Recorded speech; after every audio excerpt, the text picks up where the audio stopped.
Hello everyone, I'm going to be going over how to create a spawning point to use to make sure our player ends up at the right location at the beginning of each level. So this is going to stop our player from falling through the ground before it becomes visible. And it's also going to just make sure that the player ends up at the right location and elevation on each individual level instead of just wherever the player ended on the last level. So first up, I'm just going to be creating a new scene. So Command N, and this is going to be a marker 3D. And I'm just going to rename that to be spawn point. And I'm going to give this new node its own group.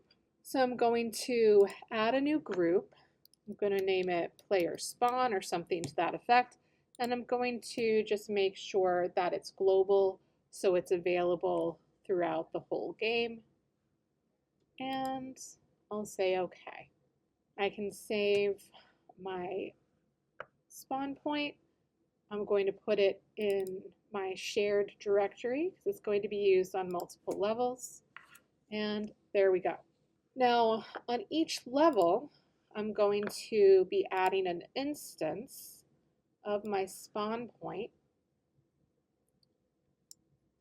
And then I'm just going to place it wherever I want my player to begin.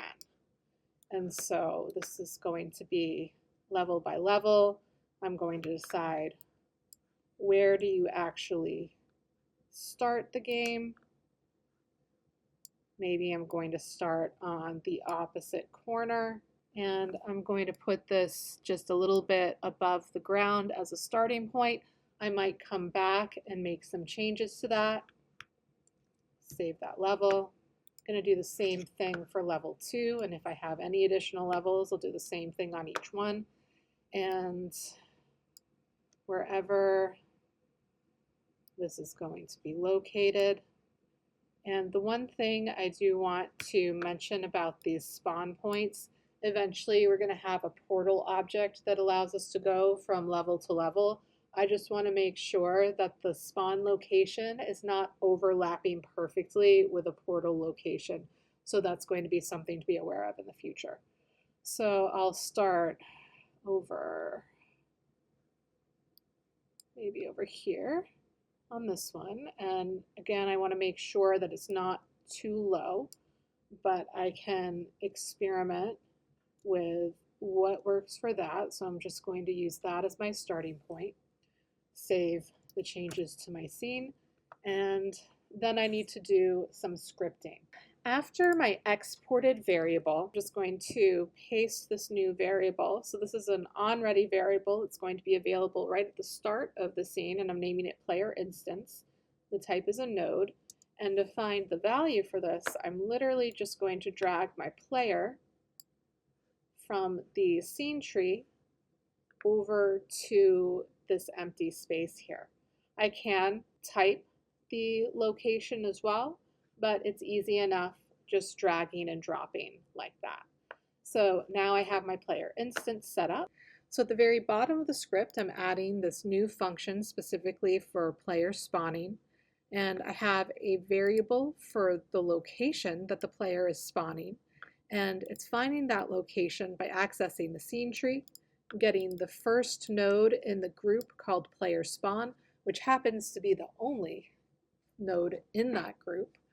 And then we're setting the player instances global position and global rotation to the global position and global rotation of our spawn location. And then from here, in my deferred change level function, I'm also going to just call my player spawn function. So after the level is instanced and loaded, then the player actually spawns in the correct location. So when I preview,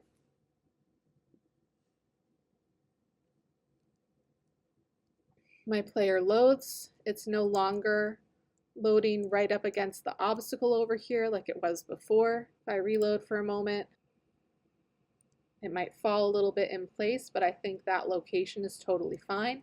If I wasn't happy with it, I could go back and adjust the starting spawn.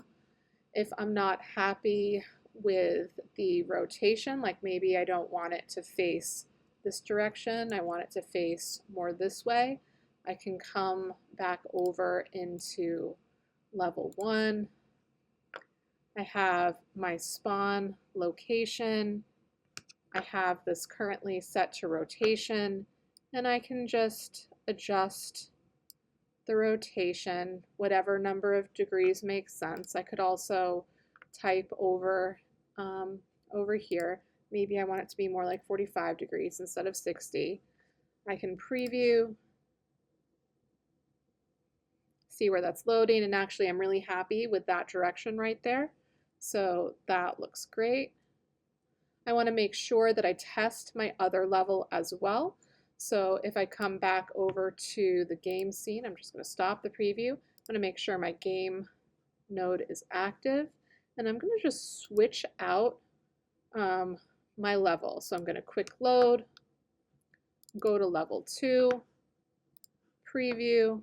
Now I don't really love the direction that this is facing, so I'm going to come over to level 2, and I'm going to try adjusting the rotation, play that, see how it looks. Not as bad, but I might want to keep adjusting that.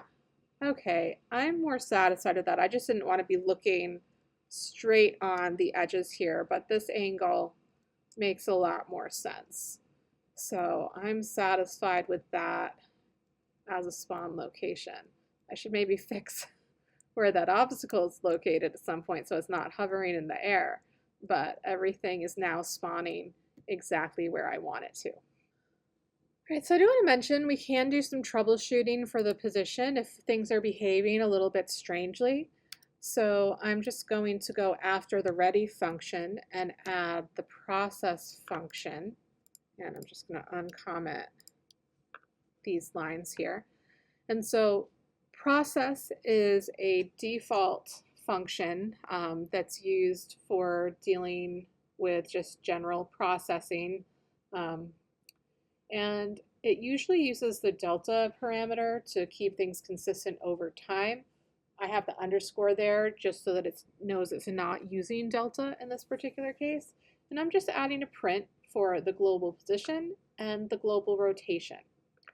So now when I play, I'm getting a message letting me know what the position is, letting me know what the rotation is.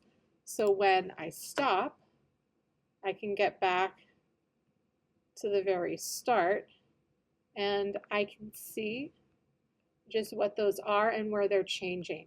And so this can really help me if I have the position too low and it's just coming up in a weird place. It can help me sort of figure out where is it positioned, how do I need to change that, where is it rotated perhaps, and how might I need to change that. So I can always comment this back when you are commenting something out. The shortcut to comment is just Command K, and it'll comment out any lines that are actively selected. So when I want to troubleshoot something like that, I can use that message. If I don't need it, I can just comment it out, or I could delete it entirely if I don't need it. Now, I do want to make sure before I finish that I change my starting level back to level 1 so that my game begins in the right order. Next up, we'll be working on a portal. But that is it for now.